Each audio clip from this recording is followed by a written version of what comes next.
Théophile Vianney-Bia, bonjour. El Perfecto, bonjour. Bonjour à tout votre riche et impressionnant panel ce matin. Bonjour également à tous nos téléspectateurs et toutes nos téléspectatrices. Bonjour aux sorcières qui sont installées et qui regardent cette émission. Les sorcières. Les sorcières. Oui. Pas les sorciers. Non, les sorcières. Pourquoi particulièrement les sorcières? Parce qu'aujourd'hui, vous parlez d'un thème qui est assez important et je pense que toutes les sorcières sont installées et vont bien regarder cette émission. Vous avez connu Patrice Lumumba? Oui. Vos lunettes me rappellent Patrice Lumumba. Oh. Lorsque je regarde votre chapeau. Ouais, mais là, ça te rappelle Mobutu. Oui. C'est quoi? Oui. Un jour, Mobutu, comme il aimait les honneurs, il est comme ça assis dans son salon. Oui. Il attend le journal de 20 h. Et il voit un nouveau générique qui annonce le journal où Mobutu venait dans les nuages, au ciel et tout ça. Il est surpris par ce générique, mais il est très content. Il dit, mais qui a fait ça?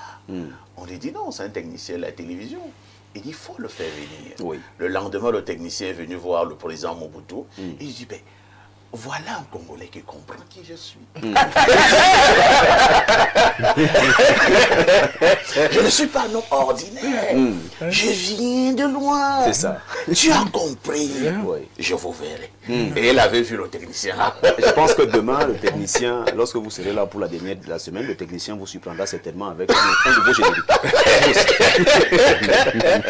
De toutes les façons, lorsqu'on accueille Théophile Vianney-Bia, sachez qu'on doit déjà faire un tour en kiosque. TVB, que disent les journaux? El Perfecto, les journaux qui sont disponibles en kiosque ce matin s'intéressent à pas mal d'actualités. Nous ouvrons donc cette revue de presse avec un journal de la maison. Il s'agit du titre hebdomadaire La Météo du grand frère, du très très grand frère Dieudonné Mvang, qui est disponible en kiosque et qui parle d'infrastructures électriques, les mesures fermes du minier contre le vandalisme. Ces mesures sont à retrouver en page 3. Eh bien, le journal de Dieudonné Mvang nous fait savoir qu'en visitant ce 16 février à Yaoundé, les sites des installations détruites, le ministre de l'eau et de l'énergie Gaston Elundou Essomba accompagnait les forces de maintien de l'ordre et de sécurité ainsi que des équipes techniques d'Eneo a donné des instructions pour une protection accrue, permanente et dissuasive. C'est bien sûr la météo qui nous le dit ce matin en page 3. Info Matin nous amène du côté du ministère de la fonction publique et de la réforme administrative et ce journal parle de promotion du e-gouvernement. Le Cameroun s'inspire de l'expertise de la Corée du Sud. C'est à la faveur d'une audience que le ministre de la fonction publique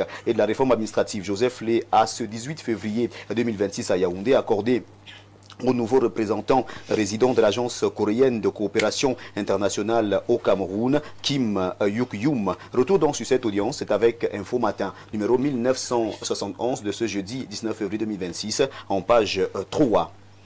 Après Info Matin, on peut également retrouver en kiosque ce jour mutation de Georges-Alain Boyomo. Ce journal parle d'intelligence artificielle, question de confiance. C'est en page 6 que ce journal fait donc le tour de l'intelligence artificielle ce matin et revient donc sur cette actualité. Affaire Martinez-Zogo. 25 témoins confortent Echo. C'est ce que nous dit ce journal en une. Le collectif des avocats de l'ex-DGRE dénonce des intimidations et pressions au moment où se rapproche la manifestation de la vérité. Le jour parle également de l'assassinat de Martinez-Zogo en une. L'action meurtrière était irrégulière et illégale. La pléthore des témoignages au tribunal militaire de Yaoundé démontrant que l'opération a été réalisée sans ordre quelconque de la hiérarchie, sans les moyens réguliers de la DGRE. La nouvelle expression n'a pas loupé de parler de cette affaire ce matin en page 3. Affaire Martinez-Zogo, le tribunal handicapé par l'obligation de confidentialité. Selon certaines parties au procès, les témoignages de ces derniers ne permettent pas la manifestation de la vérité. Parlons bien sûr de l'affaire Martinez-Zogo. Examen d'entrée au barreau 2026, le bâtonnier met fin à l'anarchie des parrainages par une note circulaire publiée ce 13 février 2026. L'ordre des avocats au barreau du Cameroun vient de préciser les modalités de l'examen d'aptitude au stage d'avocat. Entre durcissement des conditions de parrainage et exigences financières, le barreau entend restaurer la qualité de la formation initiale dans un contexte de forte demande. Le messager de feu Pius Ndiaoué parle également d'affaire Martinez-Zogo ce matin et s'interroge. Qui veut retarder la procédure? Dans un communiqué rendu public au lendemain des auditions des 16 et 17 février, les conseils de Léopold Maxime Echo condamnent la délation à travers des médias à gages et surtout des pressions de menaces qu'ils subissent, ainsi que les membres de la famille de l'ex-DGRE. Nous laissons ce journal pour parler à présent de renouvellement de la classe dirigeante, jeunes et femmes dans les sphères décisionnelles. Les profils sont à retrouver au journal Le Point, ce billet hebdomadaire qui est en kiosque ce matin et qui en parle. Peur bleue sur la route Batour-Ibertois, le chauffeur s'évanouit au volant. Cette information est à lire en page 3 du journal Le Point. Cameroun Tribune, le quotidien à capitaux publics, s'intéresse à l'approvisionnement en eau. Objectif haut débit. Si la production s'améliore notamment en zone urbaine ces dernières années pour répondre à une demande sans cesse croissante, l'autre défi est de mettre à niveau l'infrastructure pour conduire le précieux liquide vers les ménages. L'État recherche des financements pour investir massivement afin d'adresser cette question, limiter les pertes et permettre aux Camerounais d'avoir un accès durable à l'eau potable. C'est un focus qui vous est présenté ce jour de la page 11 à la page 13 du journal que gère Marie-Claire Nana, Cameroun Tribune. Et si on retrouvait également le journal de Guibaï Gatama, il s'agit du journal L'œil du Sahel. Mora, les coulisses de la libération du proviseur Amadou à Vilance sont à retrouver en page 3. Ce journal au bas de 1 s'intéresse à ces recettes douanières.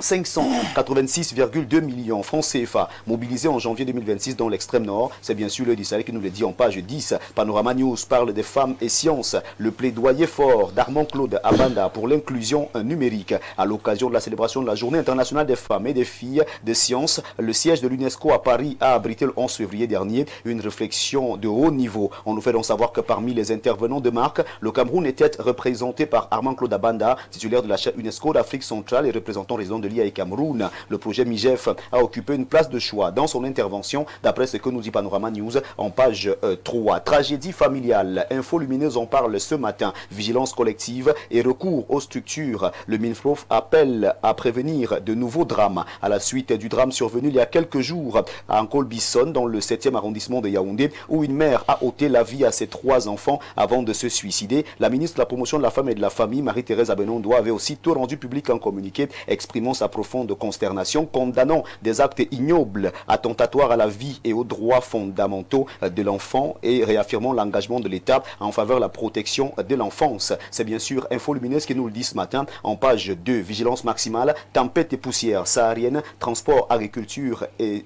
santé sous alerte. Cette information est à retrouver en page 8 de ce journal qui nous permet donc de refermer cette revue de presse ce jour. Mesdames, messieurs, de votre aimable attention, infiniment merci. Et sachez tout simplement qu'avec 400 francs CFA seulement, vous avez votre journal disponible en kiosque. Il suffit tout simplement de collecter 2 pièces de 200, 4 pièces de 100 francs, 8 pièces de 50, 16 pièces de 25, 40 pièces de 10 francs, 80 pièces de 5 francs ou encore 400 pièces d'un franc CFA seulement. Et votre journal vous est servi. Si vous avez de grosses coupures comme Alain Douk ce matin, n'hésitez surtout pas, n'hésitez pas à laisser quelques monnaies, quelques pièces ou alors le reliquat à celui qui vous vendra votre journal ce jour. Merci El Perfecto. Merci TVB. Je vais voir Alain Douk après cette émission. Il a des grosses coupures. Oui. Non, je prends la bénédiction. Voilà. Vous savez pourquoi j'ai pas de grosses coupures? Non. Parce que dans quelques jours seulement, Alain Douk va nous décortiquer l'argent. Tout à fait. Oui. Voilà. TVB. Oui, El Perfecto. Une femme qui assassine, je préfère qui tue 3 de ses propres enfants. Comment vous la qualifiez? C'est une sorcière. C'est une sorcière. Oui. Quelqu'un dira que c'est un déséquilibre psychologique. On peut le dire. TVB, oui. À demain 10h. Avec le même plaisir. Mettez Dieu l'océan au centre de votre vie. C'est de ça qu'il s'agit. À tout de suite pour la suite.